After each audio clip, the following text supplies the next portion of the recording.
Alright guys, I'm back. As you saw in the first part, we mounted the bipod. Very simple, very easy. Now I'm going to try and make this as quick and painless as possible from what I've learned. And like I told you guys, you're going to learn with me as I go. So, I have my scope rings. They came with the base already on them. You could do it a couple different ways. You could get one solid weaver rail, Picatinny rail, however you want, or a dovetail, I believe the other one was, and you can install your scope rings that way, which is either a long rail, you mount the scope rings right on the rail.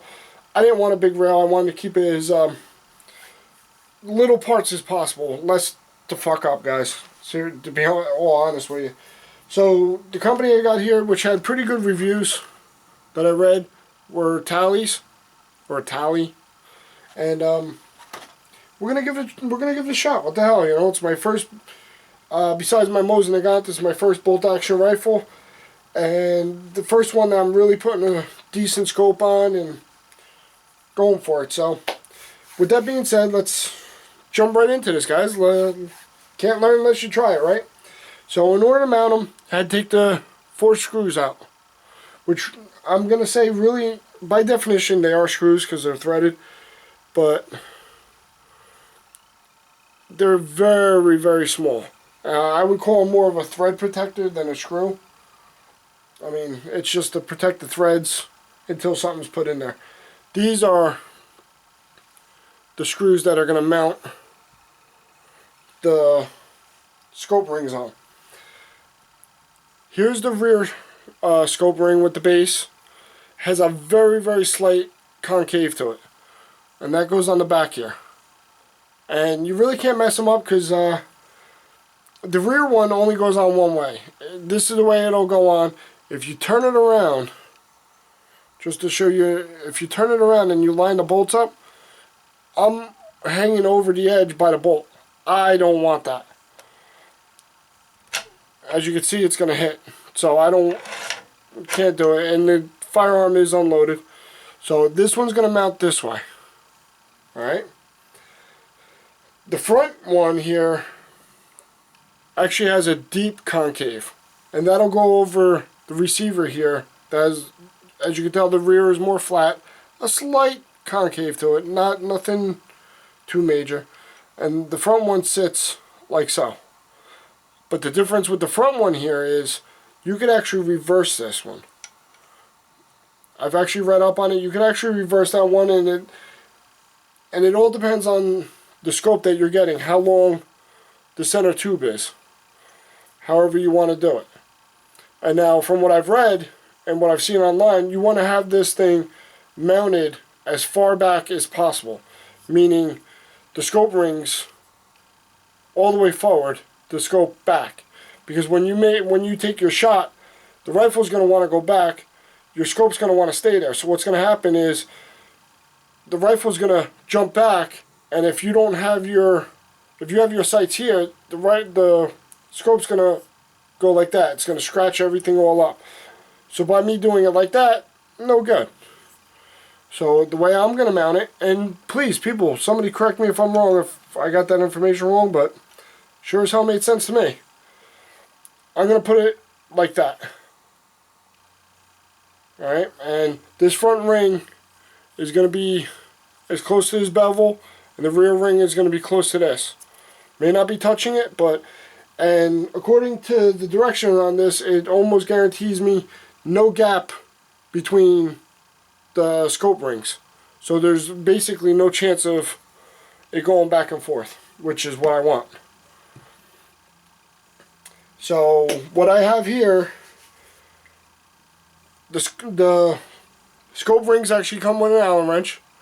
I really can't mount this in my new torque wrench. So, I actually purchased this little set from Harbor Freight. Comes with all different kind of bits in it. Oh, look at that, one's missing. And I have it in my torque wrench. It fits perfect. It's a Torx heads.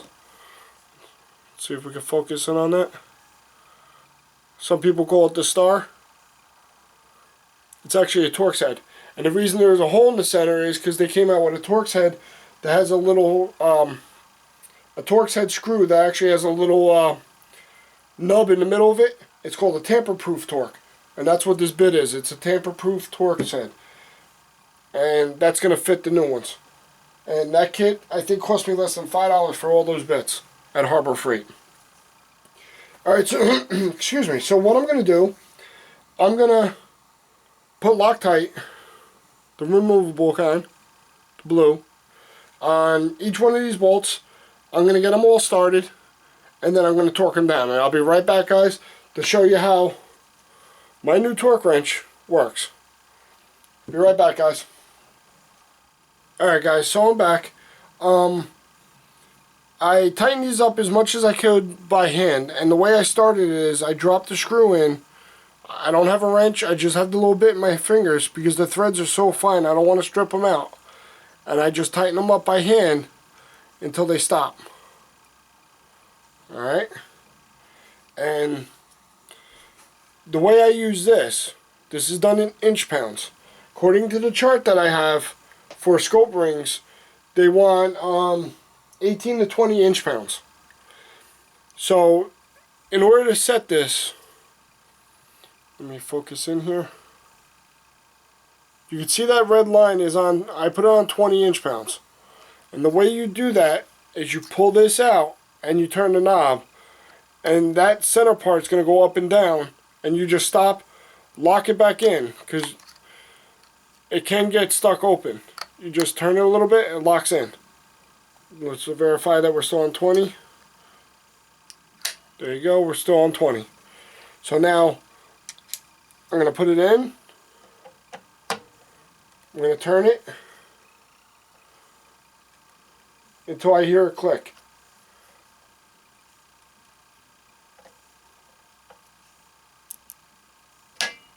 There it goes, that's one. And you just do twice just to verify. I'm just going to jump over here for a second and I'll explain to you why, guys. 1, 2.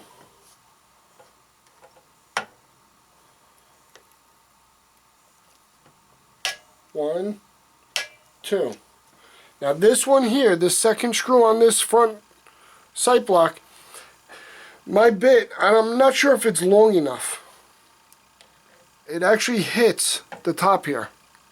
So what I'm going to do, I'm very confident from experience and everything that I can feel 18 to 20 inch pounds. So I'm actually just going to use the regular wrench that they gave and just torque it like that. It's got the Loctite on it. I'm pretty confident it's not going to go anywhere, so that's that. But that's how great this is. Now I know this is torqued to the max. They say 18 to 20 inch pounds, and that's it. When you're done using these, you always want to bring your torque setting back to the lowest setting, because it is spring operated. So you want to take all the tension off the spring so that you don't prematurely wear out the spring, unlike ebomi and pre-ejaculation. Alright, so that's as far as it goes. Now this is ready to be put away. The first time you use these after a long period of time, say it sat for a couple months. I want to go to 20 inch pounds. I'll take that dial and I'll run it, say, to 40, and then I'll back it down to 20. That loosens up the spring and like basically resets the spring. It doesn't give you a false reading that way. I'm going to leave that on there because I believe it's the same torque specs for these. Later on, well, I'm going to put them on now, but what I have to do, and I'm going to try this, I don't know if you guys are going to be able to see it. I got to level off the rifle, and then I got to level off the reticule. The reticule, whatever, the reticle. And you'll be able to see it if I could get the light just right. Oh. Now, just get it to focus. It's not going to focus, is it? It's pretty wild. If you go on Nikkon's website, or any website that sells these, and you check out the BDC reticule. What the hell's wrong? Reticle. You'll be able to see what it looks like. It's actually crosshairs with a bunch of circles in it. It's like a bullet drop compensation is what it stands for. Wow, fumbling over my words. Come on. There you go. So, now what I'm going to do is set that in there. I'm probably going to have it sit just like so.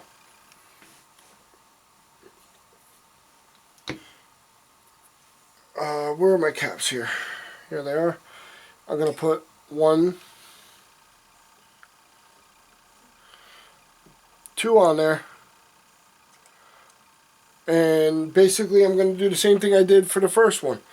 I'm just going to put the screws on nice and light. I'm going to level out the crosshairs. And hopefully that'll be it. And that's basically the mounting procedure that I've done. And when I'm done, I'm going to give you an overview of what it looks like. Maybe eventually later on down the road, I'll be able to get you some range footage. Until then, guys, I want to thank all my new subs. I want to thank you guys for watching and keeping in touch with me.